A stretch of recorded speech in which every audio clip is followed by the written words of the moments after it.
Next, assess the head, eyes, ears, nose, and throat. Palpate the scalp, looking for any depressions of the skull which might indicate head trauma or previous surgery.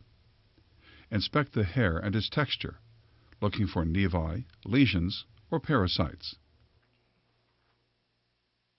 Inspect the face, noting whether the facial expressions and eyebrows are symmetric. Palpate for sinus tenderness by pressing up on the frontal sinuses from under the bony brows. Then press up on the maxillary sinuses. Okay, now I'm going to check your sclera and conjunctiva. Look Inspect up. each cornea, iris, and lens. And look down. Check the color of the conjunctiva and sclera. And Compare the that's good. pupils and test their reactions to light and accommodation.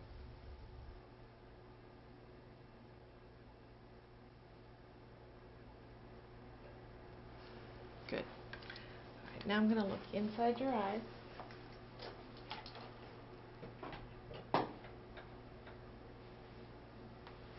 Okay, what I want you to do is look straight ahead at that dot.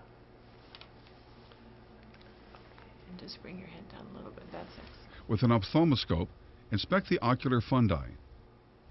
Next, you may wish to perform a brief assessment of the cranial nerves. Cranial nerve 1, the olfactory nerve, is typically not tested unless a neurological problem is suspected. In the head-to-toe assessment, cranial nerve 2, the optic nerve, can be assessed with a test for visual acuity. FDP, LT, FEZ, CL, O, FTB. Good. Cranial nerves 3, 4, and 6 control extraocular movement. Look for abnormal movements or nystagmus of the eyes in each of the 6 cardinal directions of gaze. Ask the patient to follow your finger or a pencil as you make a wide H in the air. Then test for convergence. Next, test for several components of cranial nerve 5, beginning with motor response. Check masseter and pterygoid function by asking the patient to clench his teeth. Check the nerve's sensory response by using a sharp object to stimulate the patient's forehead and cheeks at the points indicated. Sharp. Ask the patient to report whether the object feels sharp or dull, and to compare both sides of the face. Sharp. Test for light touch using a cotton swab. Cranial nerve 7 is assessed by inspecting the patient's movements of facial expression. Shut your eyes. Keep shut. Okay, relax. Puff your cheeks. Okay, smile. Good. And show your teeth. Great. Okay. Next, assess cranial nerve 8, which is responsible for hearing. Anything there? Yes. Test one ear at a time. Yes. Very good. Tell me what I'm saying to you. 13. 21. 21. Very good. Assess cranial nerves 9 and 10 by listening to the patient's voice. All right, Is it now hoarse, tell or me does it your have a breath. nasal quality? 2120 Mission Road, San Diego, California. Is there a gag reflex? After warning the patient, test the gag reflex by stimulating the back of the throat lightly on each side in turn. Very good. Ask the patient to say ah or to yawn as you watch for elevation of the uvula and soft And palate. say ah. Ah. Inspect the uvula, the soft palate, the interior and posterior pillars, and pharynx. Assess cranial nerve 11 from behind the patient.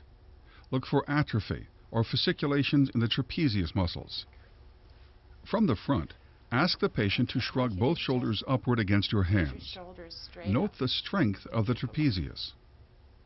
Very As the good. patient turns his head to each side Now against your turn hand, your head observe the contraction and force of the opposite sternomastoid, Very good. and note the Other force side. of the movement against your hand.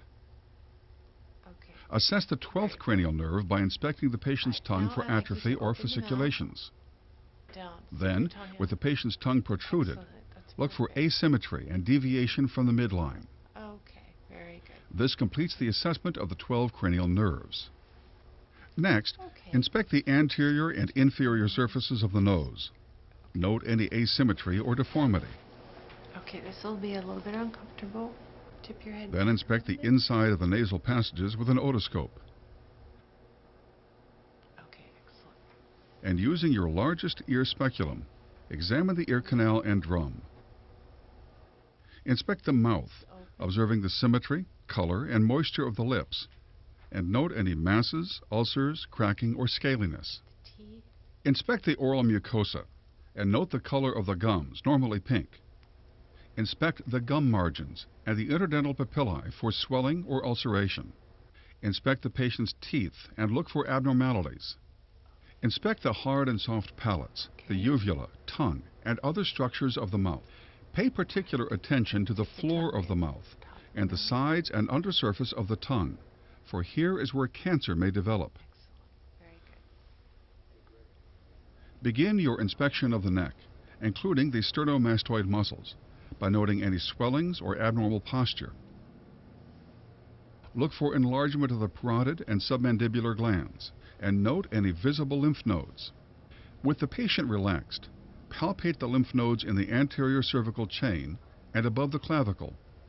You can usually examine both sides at once.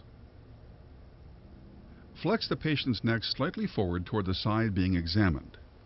Then palpate the posterior cervical chain. For each node, note its size, mobility, and any tenderness.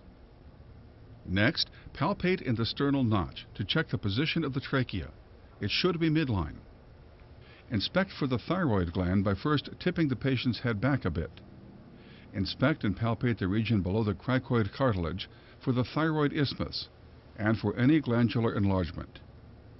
Ask the patient to swallow a sip of water. As he swallows, inspect for upward movement of the thyroid gland. Tip your head back. Now swallow. Next, palpate the thyroid gland. Note the size, shape, and consistency of the gland, and identify any nodules or tenderness. The posterior approach is demonstrated. You may prefer the anterior approach.